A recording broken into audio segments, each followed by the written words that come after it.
구지 상담 시간에 했던 얘기 가운데서 부모님이 이제 뭐 널 낳은 게 후회스럽다는 둥 뭐 이런 이야기를 던지는 것에 대해서 얘기를 했는데, 뭐 굳이 상담 시간만이 아니라 한 주 내내 그에 대해서 이야기가 참 많았습니다.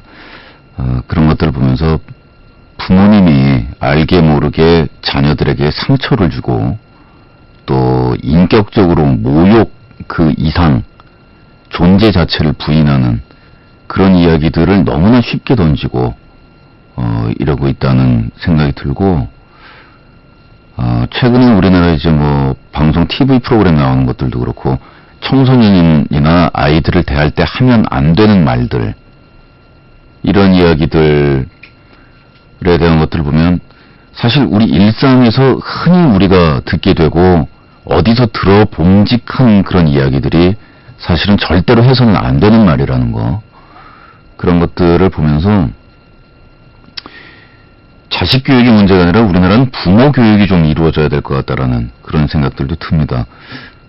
애시당초의 근본적인 문제의 출발점은 이 아이들도 또 청소년들도 똑같은 사람이고 인격이 있고 같은 권리가 있고 하는 것들을 무시하는 그런 사회 풍토나 뭐 이런 것들, 또 상명하복의 그 부모님이 정한 어떤 미래나 심지어는 결혼할 때도 부모가 정해놓은 배필에 그냥 무조건 복종하는 그 옛날의 그 습관이나 이런 것들이 아직까지도 영향을 미치고 있다라는 그런 생각이 들기도 하면서 좀 갑갑합니다만은, 부모님 고맙고 감사한 건 감사한 거고 부모님 잘못한 건 잘못하는 거고 그런 건 냉정한 거니까. 안녕망, 나는 현재 고1에 올라가려고 준비 중인 중딩이야. 저번 상담 때 마왕이 교육에 대해서 심각하게 얘기를 했잖아. 그걸 듣고 나 정신을 많이 차렸어.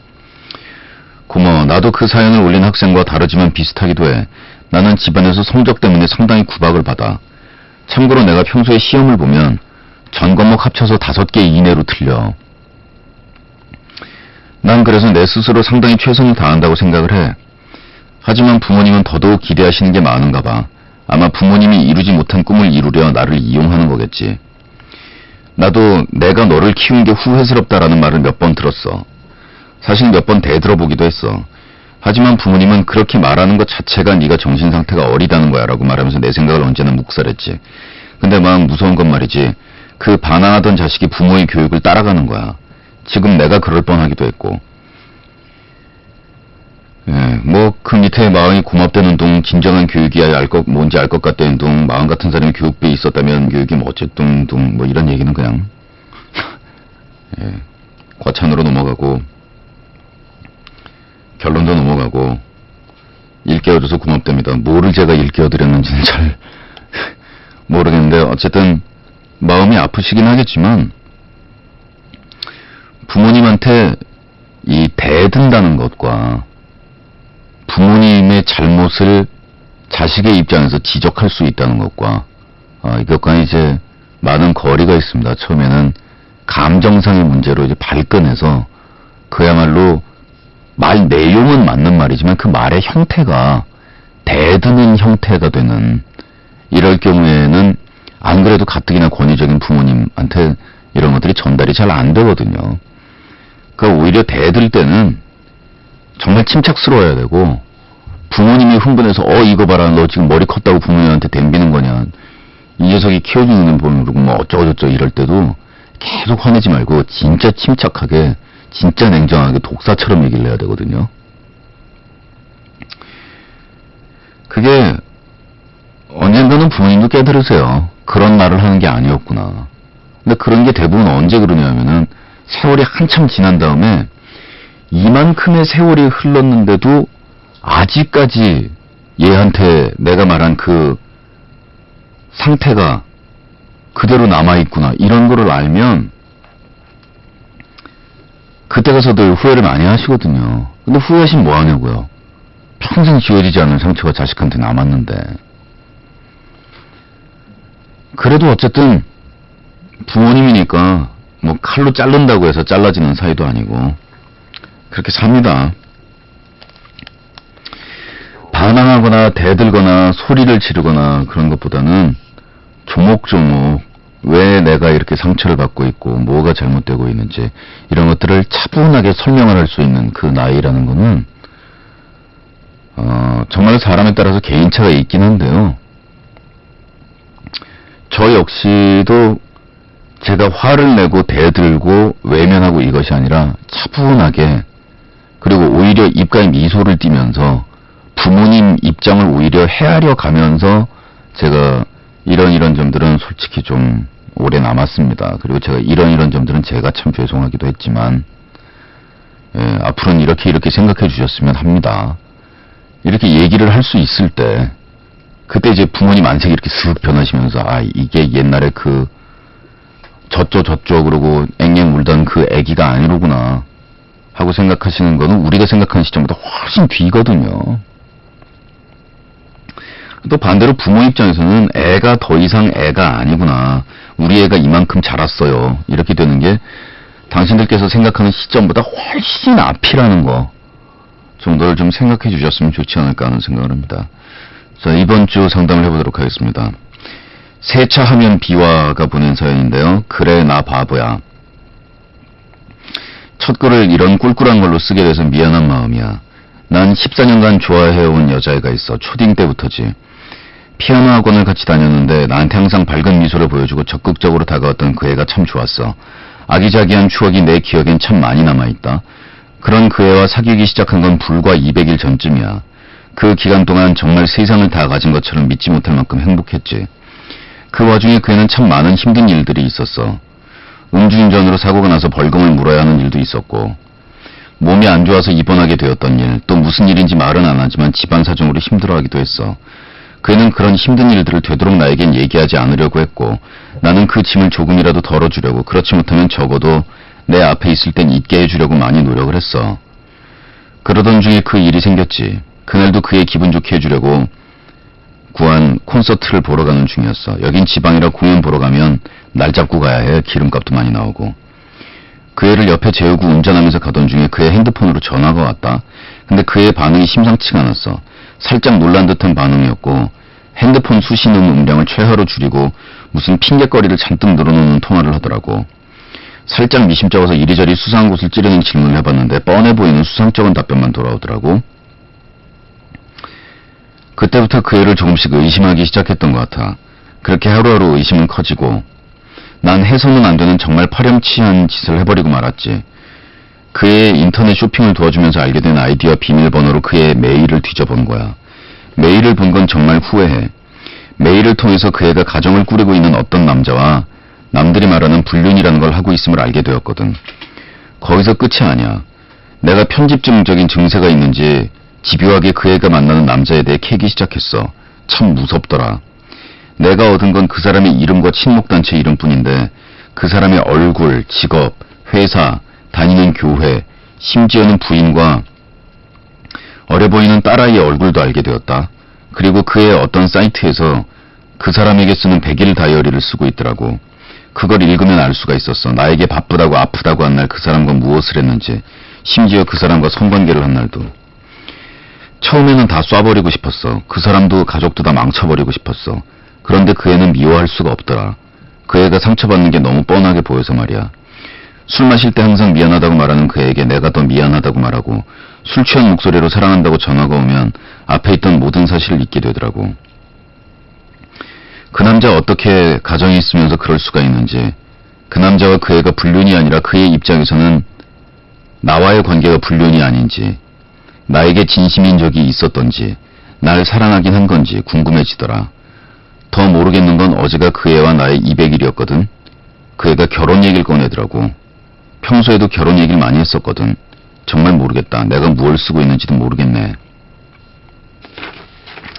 굉장히 무거운 상담. 여기는 좀 놀아본 오빠의 미심적인 상담소지, 좀 놀아본 오빠의 미심적인 재판소가 아니므로, 저는 여기서 당신의 여자친구와 그 유부남 간의 관계에 대해서 도덕적인 어떤 결론을 내리지 않으려고 합니다. 그리고 당신이 그 여자친구의 이메일을 뒤지고 일종의 스토킹을 통해서 상대방 남자의 신원 정보, 신상 정보를 캐내는 일, 법적으로도 불법이고 도덕적으로도 해서는 안 되는 일이고 그런 것입니다만은 어쨌든 얘기가 모든 게 해피엔딩으로 좋게 끝나면 그러면 행복할 수 있는 것이고 해피엔딩으로 끝나지 않으면 그 모든 게 가슴 아프고 상처가 되고 인간이 어차피 다 그런 겁니다. 그래 나 바보야 라고 하시지만 사랑이라는 게 누군가를 사랑한다라는 게 꼭 상대방하고 나하고의 수학적인 계산에 의해서 이 차변과 대변이 꼭 수지타산이 딱 맞아 떨어져야 사랑을 하는 것은 절대로 아니지 않습니까? 그렇기 때문에 주위에 아마도 당신 또래의 남자친구들에게 이 이야기를 털어놓았다면 친구들은 정말 당신을 바보라고 부를 겁니다. 그 꼴을 겪으면서 네 뒤통수 치면서 뒤에서 호박씨를 까면서 너를 그렇게 기만하고 있는데 그 여자를 도대체 뭐 하려고 만나냐 이런 얘기를 하겠죠. 근데 현실은 그렇지 않거든요. 나한테 못할 짓을 한 사람, 그리고 정말 이거보다 더한 일이 벌어진 그런 경우에도 그를 혹은 그녀를 잊지 못하는 경우가 있는 거고 계속 그를 사랑하는 경우가 있는 건데,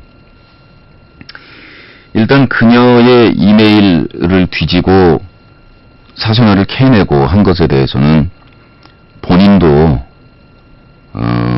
반성을 하고 계신 것 같으니까 거기에 대해서 길게 이야기는 안 하겠습니다.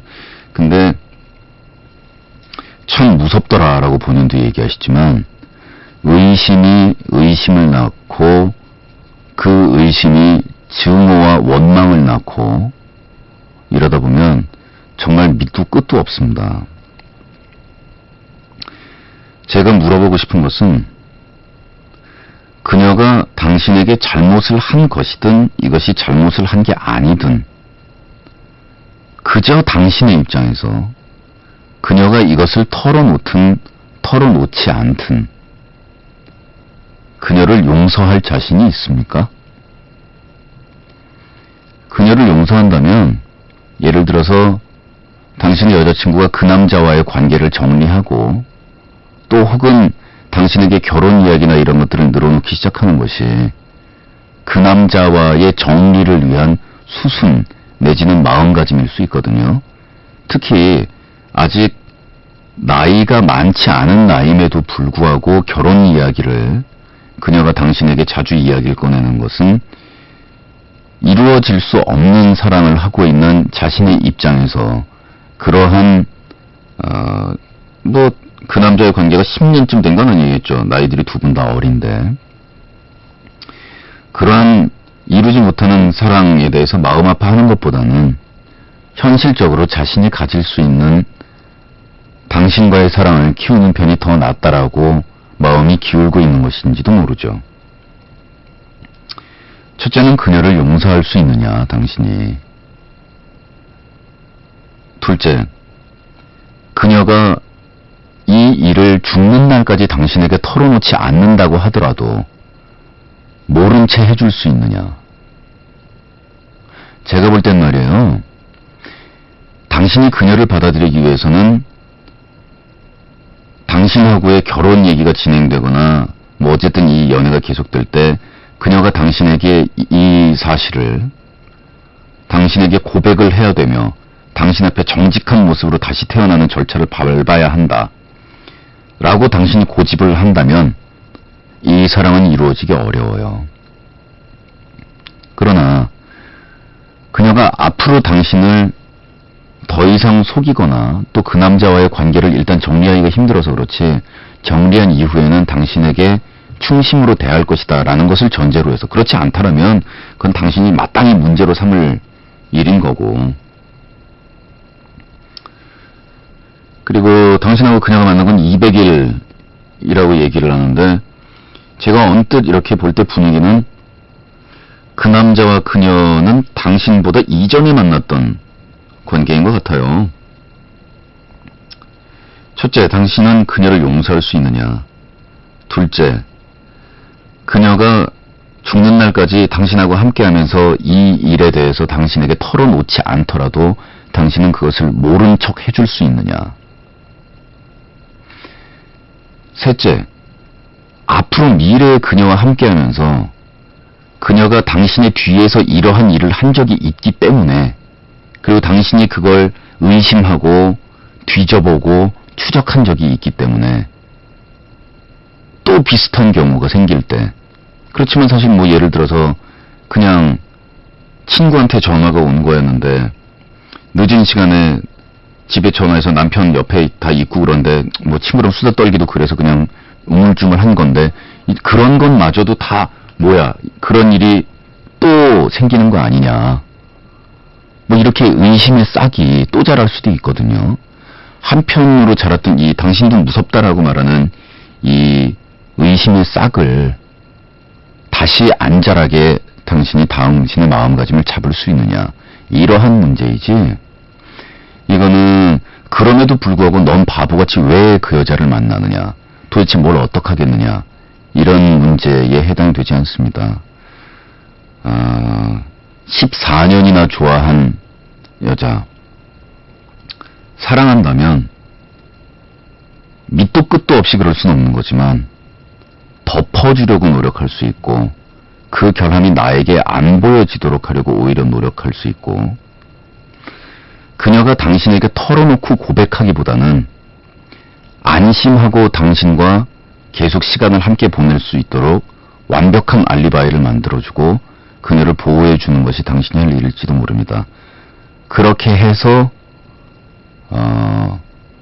그 남자와의 관계가 정리되고 당신하고의 관계가 유일하고 최고인 그런 사랑으로 그녀 쪽에서도 인정이 될 때, 그것이 당신의 진정한 승리일지도 모르죠. 뭐 연애라는 게 승리와 패배로 귀결되는 것은 아니겠지만, 뭐 어린아이들의 사랑에 있어서는 이런 것들은 다시 한번 말씀드리지만 분명히 바보 취급을 받고 손가락질 받고 네가 손해라는 등 이런 이야기를 들을 수 있지만, 어른들의 사랑에 있어서는 이것은 그저 지나가는 과정일 수 있습니다. 두 사람의 긴 인생길을 진지하게 생각하고 있을 정도로 그녀를 좋아한다면 쉬운 문제는 분명히 아니라고 느껴지네요.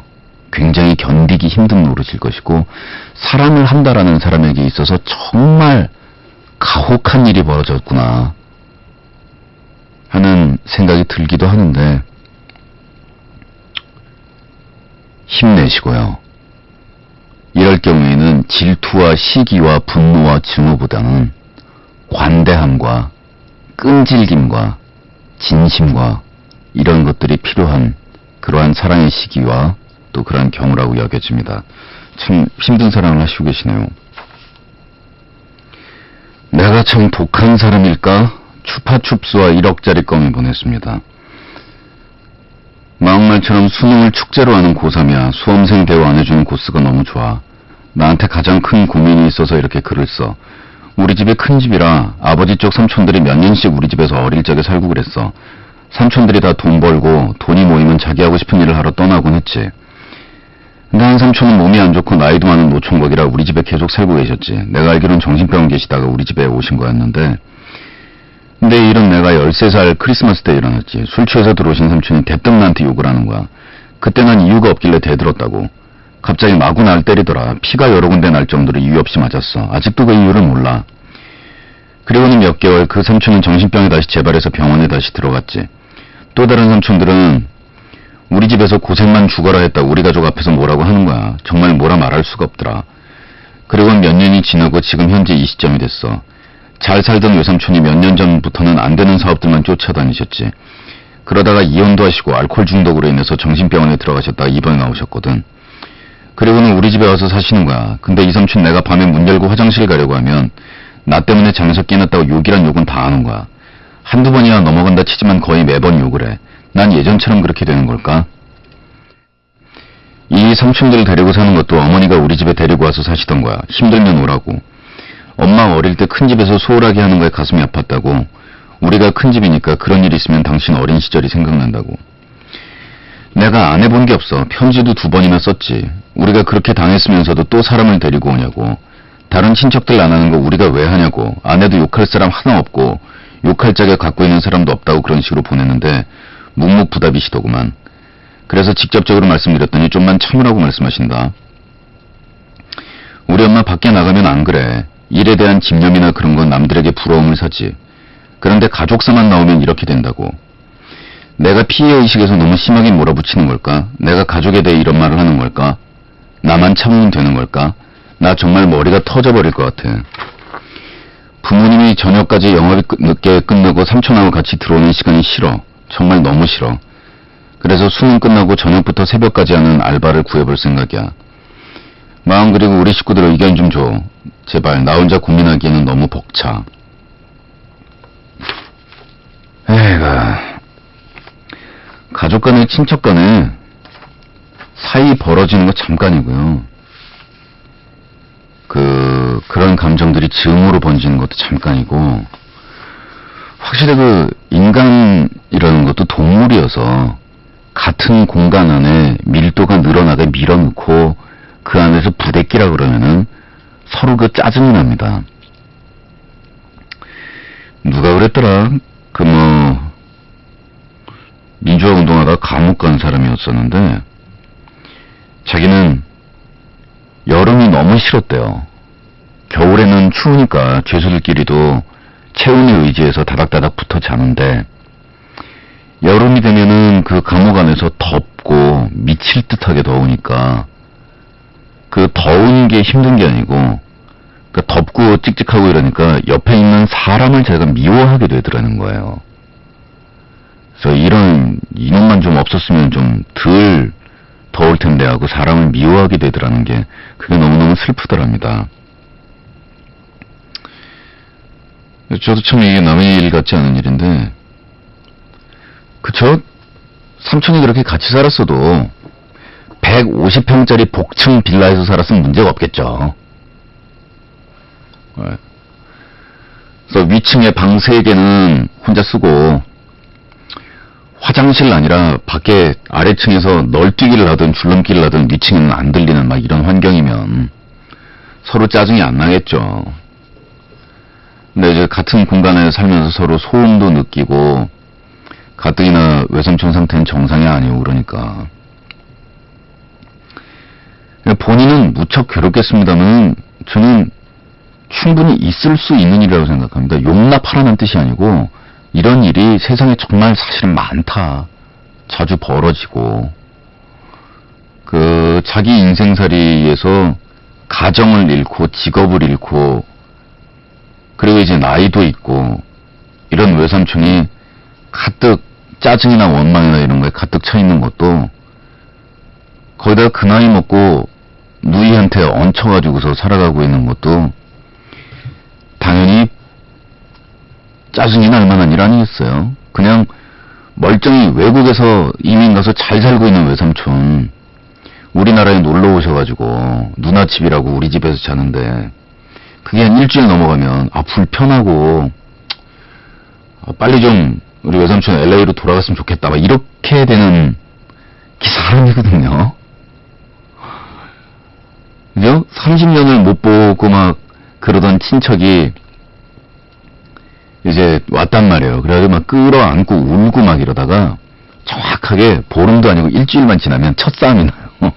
형제들 간에. 그래서 뒤에서 모여가지고 뭐 저러면 안 되는 거 아니냐고 막 이런 얘기도 나오고 막 욕도 나오고, 이게 사람이 뭉쳐 돌아가는 일이 다 그렇습니다. 그리고 어머니의 심정도 이해는 가는 게, 정말 자식들한테 미안하지만 그래도 내 속으로 낳은 내 새끼들한테 미안해하는 게 낫지, 도저히 동생을 세상에다 내칠 수 없는 그런 엄마의 입장이라는 것도 있을 거예요. 그러니까 그런 경우에 편하게 거리를 밀어두어 버리면, 심적으로 일단 제어하는 방법이 있는데, 거리를 밀어버리면 그러면 그것들이 그다지 크게 와닿지 않습니다. 한 가지 예를 들어볼게요.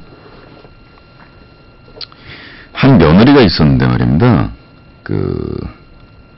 시어머니가, 이게 저희 상담소에서 제가 몇 년 전에 한번 말씀드린 적이 있는 얘기일 거예요. 이거 싫어하거든요. 한 며느리가 있었는데 말이에요. 이제 시부모님이 나이가 많이 드시니까 어쩔 수 없이 시부모님을 모시게 됐대요. 근데 시부모님을 모시면서 나름대로는 참 열심히 하려고 잘했답니다. 원래는 아침 식사는 부부가 둘 다 토스트 한쪽이랑 우유로 때우는 집이지만, 시부모님을 모시고 나서부터는 아침에 일어나서 계란 부치고 밥하고 국 끓이고 해가지고 아침 찬 준비하는 일에서부터 본인들 생활 패턴도 완전히 이 부부가 다 바뀌어야 했고, 나름대로 희생을 감내하면서 시부모님을 모셨는데, 특히 시어머니가 욕설을 정말 미친 듯이 욕설을 하신대요. 정말 거품 물고 욕한다는 그 표현대로 거품 물고 욕을 하신다고. 그러고서 욕을 하다가 자기 분에 못 이겨가지고서 이 눈 뒤집으면서 그냥 꼴까닥 넘어가신다고. 그러면서 며느리 보고 저 때문에 내가 죽는다고 그러면서 뒤집어져가지고서 발작 일으키시고만 이러면, 자기 부인이 고생하는 거 알아도 남편 입장에서는 왜 조금만 당신이 좀 더 잘해줄 수 없는 거냐라는 오히려 적반하장 원망이 나오지를 않나. 이래가지고서는 견디다 못해가지고 이 아주머니가 정신병원에 가서 치료를 받게 됐대요. 본인도 정신병원에 다니게 된 거야. 얼마나 괴롭겠어요. 근데 정신병원에 딱 갔는데, 가가지고 상담을 하면서 이런 일이 있고, 시어머니가 아침에 차려놓은 밥상을 뒤집어 엎고 발로 차고 행패를 부리는 거에서부터 온갖 언어 폭력에 이런 이거 난리가 아니다. 그랬더니 의사가 그럴 때 이렇게 말씀하시죠? 딱 그러더래요. 그래서 어떻게 하세요?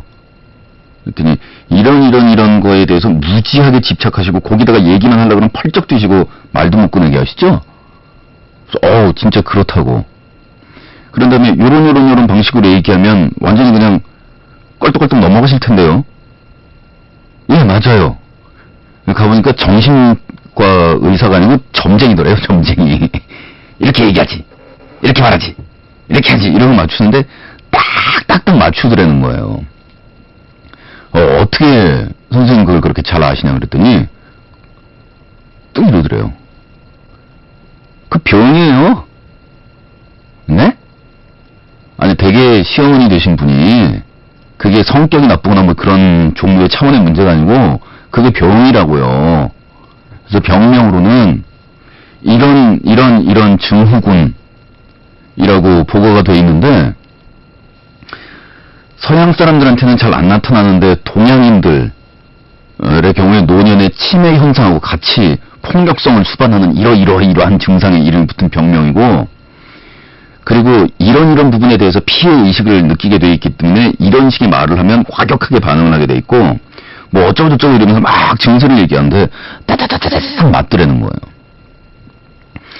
그러고 나니까 힘든 거는 똑같이 힘든 건데 서글프고 분하고 억울한 심정은 없어지더라는 거예요. 왜냐하면 환자련이라고 생각을 하니까. 환자니까. 그러니까 지금까지는 이 정신병원까지 다니게 된 게, 도대체 우리 시어머니가 지금 고의로 일부러 나를 아예 잡아먹으려고 작심을 하고 일부러 나를 괴롭히는 건데, 도대체 뭐 때문에 평생 내가 우리 시어머니한테 잘못한 게 뭔데? 라는 그 생각이 훨씬 더 마음을 괴롭혔대요. 밥상 뒤집어 엎으면 좀 사는 집이래요. 그래도 일하시는 아줌마도 있고 그렇대요. 그냥 분하면 방문 닫고 들어가서 아줌마 뭐 치워달라 그러면 되고 그런 건데, 이건 그게 문제가 아니고 고의로 아주 남의 복장을 뒤집으려고 시어머니가 그러니까 그게 억울하고 분하고 서글프고 막 한이 막 맺히려고 막 이랬던 건데, 그게 아니라 시어머니가 팔쩍팔쩍 뛸 때마다 아유 불쌍한 우리 시어머니, 이게 병이로구나 라고 생각하니까 마음이 좀 낫더라는 거예요. 그러면서 의사 아저씨가 그거는 약물로 요렇게 치료를 하면 좀 나아지는데 병원 좀 데리고 오시라고. 근데 시어머니 보고 정신병원 가자는 얘기를 꺼낼 수가 있나. 그래서 원래 그러면 안 되는데, 약 타다가, 보약이라면서 보약 안에다가 집어넣어가지고, 뭐 하여간 그 에피소드 많아요. 그 집이. 근데 어쨌든 간에 그게 병이로구나 아니까 마음이 좀 한결 낫더라는 거예요. 지금 외삼촌 때문에 많이 괴롭다고 얘기를 하시는데, 그 외삼촌이 지금 정상이 아니세요. 그거를 우리 식구나 우리 가족 대하듯이, 아니 화장실 가는 걸 가지고 우리 엄마나 아빠가 나한테 일어나서 소리 지르면서 너 때문에 잠을 못 자네 뭐 이러면 얼마나 황당하겠어요. 근데 지금도 아니 우리 집에 얹혀 사는 외삼촌이 밤에 화장실 가는 걸 가지고 나한테 쌍욕을 퍼붓고 짜증을 내고 이러면 진짜 살기 싫죠. 근데 외삼촌을 병이라고 생각을 해보세요. 저도 옛날에 저한테 되게 이렇게 못된 게 아니라 정말 악한 짓을 했던 매니저가 있었는데, 그 위에 대장 매니저가 저를 이렇게 부르면서 그 사람 해고했다라고 얘기를 하면서, 근데 네가 마음속으로 용서를 하지 않으면 괴로우니까 네가 용서를 해라. 남자는 자기 주머니에 돈 떨어지고 자기 가정이 안정이 되지 못하면 누구나 양아치가 된다. 너도 그럴 수 있는 거다. 이렇게 얘기를 하더라고요. 그러니까 정말 저한테 악하게 했던 사람인데도 측은하게 생각하고 용서를 하려고 마음을 먹으니까 제가 한결 나아요. 제가. 그러니까 외삼촌이 그럴 때도 에휴 진짜 우리 외삼촌 안 됐다. 저 나이 먹고서 이렇게 생각을 해버리면 그냥 마음먹기에 따라서는 정말 분하고 억울해서 진짜 우리 집에 얹혀 사는 인간이 나한테 저래라고 하지만 마음을 그렇게 확 각도를 바꿔버리면요. 삼촌 나 때문에 깼어요. 미안해요 진짜. 나 웬만하면 밤에 진짜 오줌 안 쌀라 그랬는데 정말 생리현상이라 어쩔 수 없으니까 미안해요. 내가 내일부터 안 그럴게요. 이 얘기가 자존심 안 상하고 나와요. 왜냐면 애시당초에 상대방이 상대가 안 되는 경우잖아요, 이게. 정상적인 경우래야, 외삼촌 나보고 왜 그러냐고 이런 얘기가 나오지. 이건 정상적인 경우가 아니잖아요. 그 다음에 집에 치매 걸린 할머니, 할아버지가 앉아가지고 뭐 손자, 손녀한테 막 욕을 한다. 이 정상적인 경우가 아니잖아요. 그리고, 나나, 혹은 세상 그 누구나, 세상 살면서 그런 불우한 경우에 처하지 않는다고 누가 장담할 수 있겠어요. 또 내가 알고 있는 어떤 집에는 그 나이 많으신 할아버지를 모시고 살았는데 진짜 민망한 게 친구들이라도 데리고 집에를 오면은 할아버지가 걸핏하면 욕을 하는데 욕이 있잖아요. 아주 적나라한 성기 명칭 있죠? 그런 거를 욕으로 쓴대요. 그러니까 진짜로 그 적나라한 남성의 성기 명칭과 여성의 성기 명칭을 막 욕으로 쓰면서 야 이 뭐뭐야 막 이러면서 막 욕을 하니까 그건 진짜 뭐 창피하잖아요. 진짜 집에 친구를 데려올 수가 없잖아요. 근데 그 집 어머니가 무던하셨던지 얘들아 미안하다. 우리 집 할아버지가 치매신데 너희들 할아버지도 그렇고 누구인들 나이 먹어서 저렇게 잘못되면 저럴 수 있지 않겠니? 깜짝들 놀랬겠다. 미안하다. 여기 과자나 먹고 니네들이 이해해라. 처음에는 정말로 뭐라고 생각을 했냐면 우리 할아버지 죽고 난 다음에야 친구 데려오지 때려주고도 집에 친구를 안 데려온다고 그렇게 생각을 했는데 시간이 한참 지나니까 말 표현이 좀 못된 건지 모르겠지만 우리 할아버지 언제 죽을지 모른다라는 생각이 들더래. 우리 할아버지는 저러고 계속 나 죽을 때까지 살아있을 거라는 생각이 들더래요. 그 다음부터는 친구들 그냥 집에 데리고 오면서 야 우리 할아버지 좀 정상이 아니거든. 그냥 이해해주라. 그럼 친구들이 에휴 야 솔직히 어느 집에나 그런 사람 다 한 개씩 있어. 그리고 그냥 그렇게 되더라는 거예요. 자 이렇게 노력은 해보시는데요. 만일 안 되잖아요. 피하는 게 상책이죠. 저녁에 시작해서 그냥 새벽까지 가는 야간 알바라도 구해가지고 집 밖에 나가 있겠다. 이것도 방책 중에 하나예요. 공간이 부딪혀가지고 일어나는 그런 일이니까 공간을 떨어뜨리고 피하는 것도, 그것도 방법 중에 하나고, 요강을 사시는 거 어때요? 이게 웃을 일이 아니에요. 밤에 화장실 가는 것 때문에 외삼촌하고 진짜 심각한, 사람이 대소변 보는 것까지 스트레스를 받으면서 욕을 먹으면서 본데서야 그게 사람 사는 거가. 차라리 방구석에 요강 하나 갖다 놓는 게 낫지. 옛날 사람들은 그렇게 살았는데.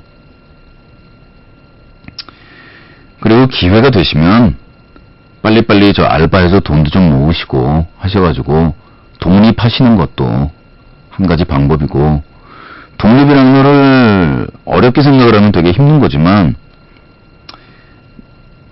그러지 말고 나랑 비슷한 처지에 있거나 독립해야겠다라고는 생각을 먹고 있는 내 친구들 4명이서, 넷이서 같이 룸메이트로 힘 모아가지고서 다닥다닥 붙어 살더라도 2명씩 2인 1조로 방 쓰면서 살자.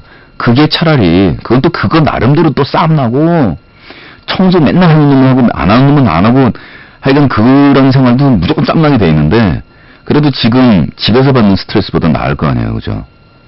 그런 방법도 한번 생각해 보시고요. 하여간 이 사람 마음이라는 게 묘해서 이해하려고 마음을 먹어보면, 그리고 이해하는 쪽으로 생각을 또 돌이켜보면 또 이해가 되고, 엄마가 원망스러운 게 아니라 또 동생 세상에 내팽개칠 수 없고, 아들내미 딸내미 뻔히 고생하는 거 알고, 거기다 엄마 처지가 또 그래요. 아버지가 동생 데려다 놔가지고서 시동생들 보살펴야 하는 부인한테 미안해하는 것보다 우리나라는 남편 앞에다가 자기 친정집 동생이나 자기 친정집 엄마 아빠 모셔야 하는 엄마들 입장이 훨씬 불리하고 훨씬 더 미안해해야 돼요. 사실 안 그런 건데. 그죠? 남녀평등으로 따져서 당연히 그럴 이유는 없는 건데, 근데 우리나라에선 그렇다고요. 그러니까 더 괴로운 건 엄마라고 생각하시고요. 예. 아휴, 노래 한 곡 들읍시다. 세상엔 참 고민도 많고 사연도 많고 탈도 많아요.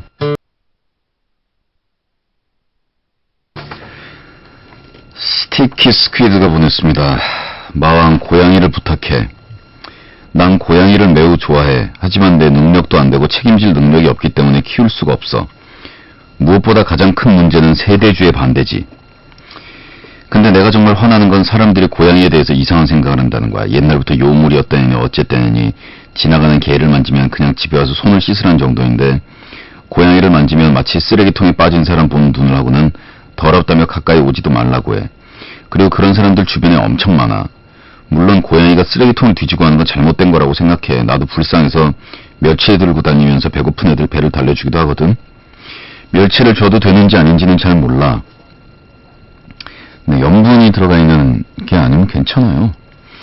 근데 왠지 고양이는 생선을 줘야 할 것 같은데 그냥 생선 너무 크잖아. 알지. 무엇보다 나 가난해. 어떻게 하면 엄마가 고양이에 대한 편견을 버리실 수 있을까? 답은요, 당신은 고양이를 키우면 안 된다라는 겁니다. 고양이도 자식 기르는 거랑 똑같아서, 자식 기르는 거는 지 밥숟갈은 지가 물고 태어난다 그러잖아요. 안 되면 주위 사람들이 도와주기라도 하고 뭐 어떻게든지 애는 기릅니다. 외려. 근데 고양이는요, 기르다가 능력 없다고 나가 자빠질 수가 없어요, 이게. 그런 다음에 어쨌든 고양이도 집에 있으면서 자기 좋아하는 사람, 자기 미워하는 사람 이런 거 다 알거든요. 근데 집에 그렇게 고양이 미워하는 사람이 있다면은 그 고양이를 기를 수 없다는 얘기거든요. 일단은 다른 경제적인 여건보다도 고양이에 대한 엄마의 편견이 문제라고 그러는데,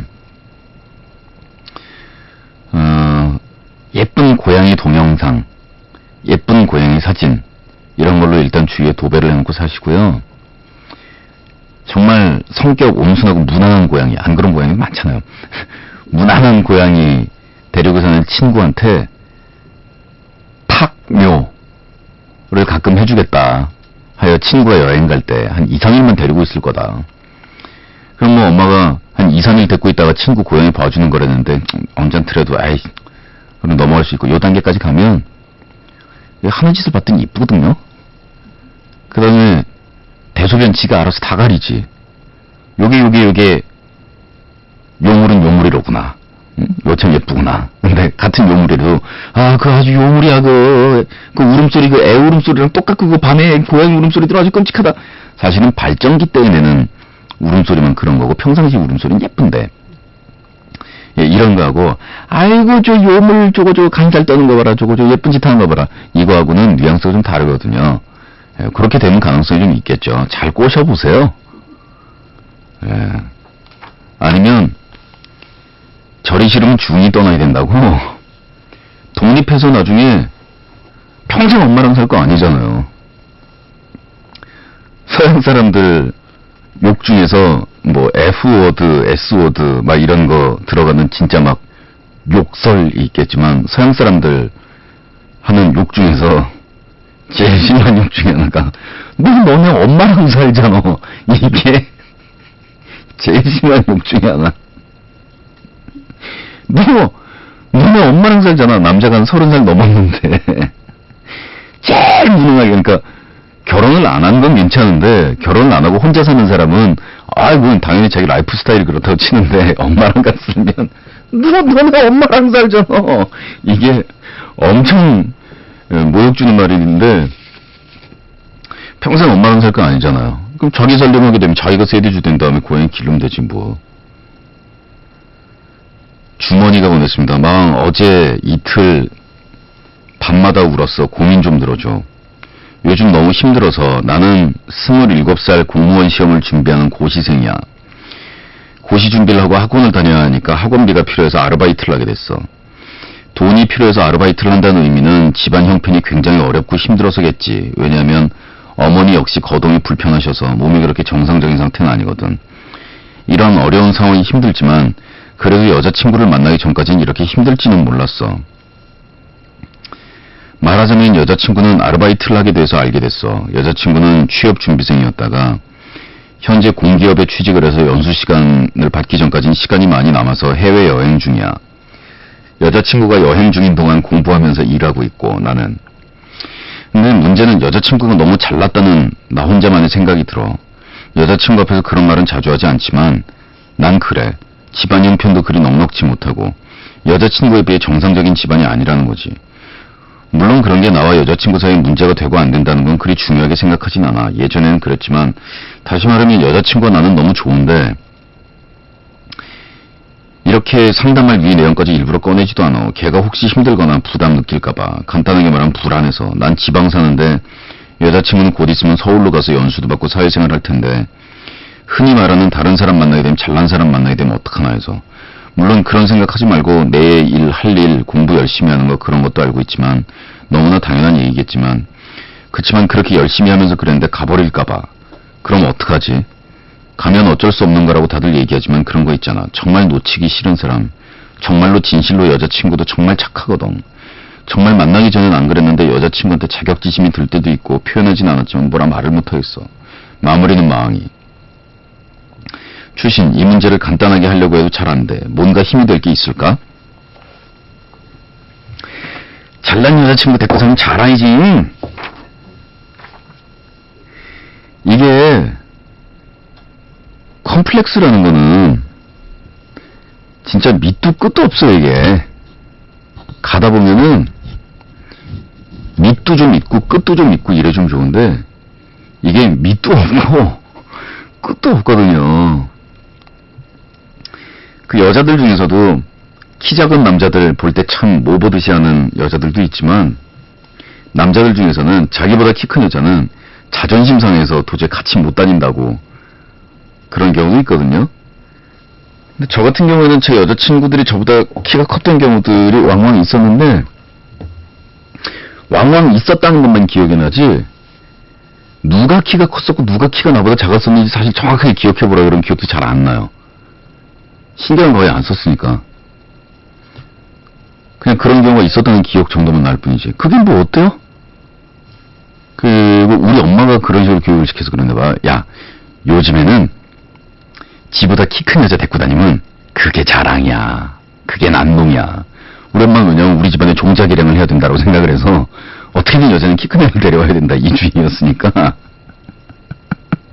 계속 이놈이 혹시 작은 여자를 데려올까봐 계속 그랬는지 모르겠는데 키 큰 여자 데리고 다니는 게 남자 그게 잘난 거라고 그게 자랑이라고 그랬는데 뭐 따져보면 나는 고졸인데 우리 마누라는 대졸이잖아.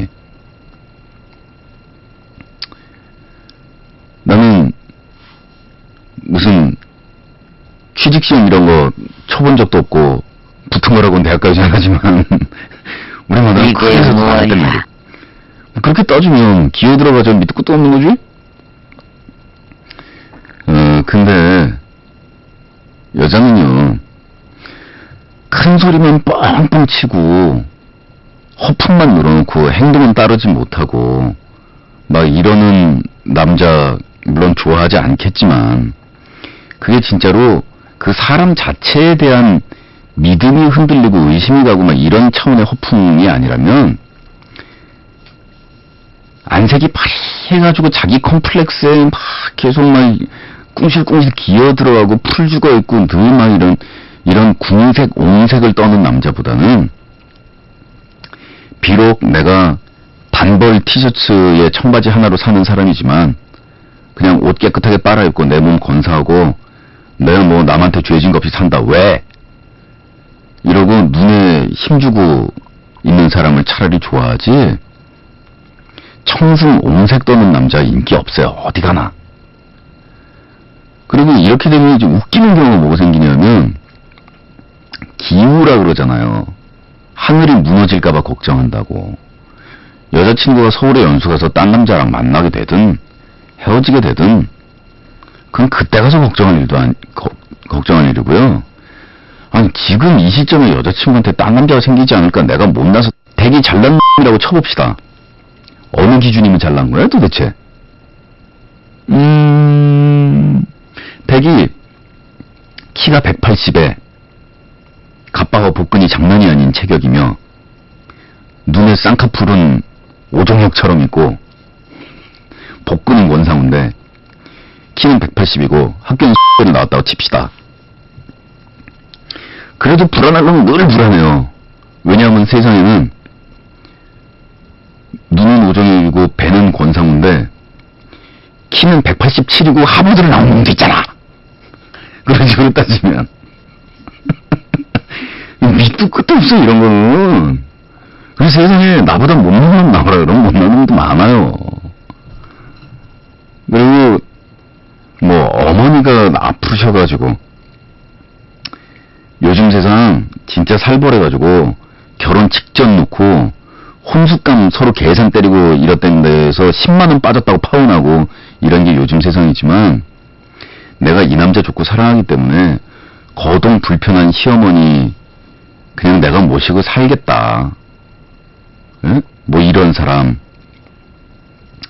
우리 장모님하고 장인어른 나이가 많으신데 내가 우리 엄마 아버지한테 정말 미안하지만 우리 처가에 무슨 대릴 사이는 아니지만 장인어른하고 장모님 내가 모시지 않으면 우리 집사람이 너무너무 힘들다.